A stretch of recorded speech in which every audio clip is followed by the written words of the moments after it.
adversity, but he's the champ. I feel like he wanted it a little bit more than Rolly.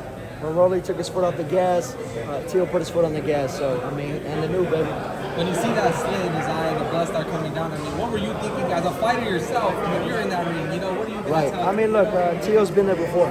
I feel like Teo's bone structure, he's used to, getting cut, but he looked amazing. Like I said, bro, always the classic. In the middle of the round with Romero and say, you got to do better than that. Let's walk and talk. I mean, I am a little surprised because he's the champ, you know what I'm saying? So, I thought he wanted a little bit more, maybe fight to the finish, but, it is what it is. I don't know, man. Emiliano, why do you think Rolly's output was so low in this fight?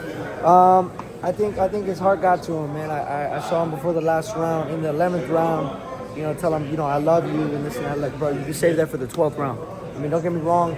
They want to hurt each other, bro. That's the reality. But I just think when you're in there, you can't get soft, bro. Like, I know that's your boy, but you're here to fight, and especially when you're the champion, you gotta hold on to the belt with your life. It means a lot to these fighters, and even if you give somebody the opportunity to fight for the belt, man, they wouldn't be thinking twice about that. So I just think Teo wanted it a little bit more. You said that repeatedly, man. Just talk about the bite down and the fighting spirit to come back, blood being drawn in the 5th round, almost getting knocked down in the 5th round, and what do you think that took from him to come back from that? I mean, look, he's a champion for a reason. He's able to dig down deep and find something inside of him. I mean, it wasn't like he was, getting beaten, battered, and he was down for the count like some Rocky shit. I just think that, he got cut and it looked worse than what it was, but just Rolly wasn't throwing. I just think Teo wanted a little bit more, so.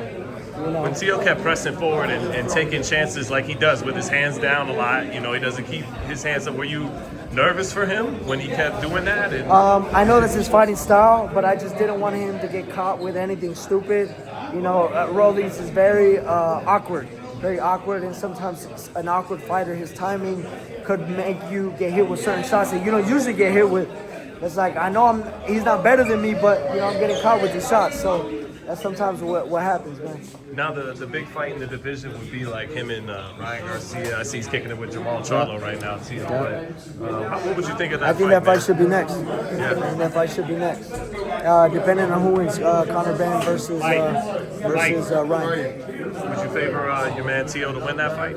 I believe so. I think it's a really great fight. It's a super fight, and you can put that in the stadium. Lastly, kind of compare the heart Teo showed in that fight versus the fight Ryan showed against Romero. Ryan's the type of fighter, if something doesn't go his way, he checks out. He got caught really early and kind of like never found his way back. I don't know if that has to do with something in his personal life or not, but I really don't know. Appreciate you, Thank you, brother. Appreciate it. Yep.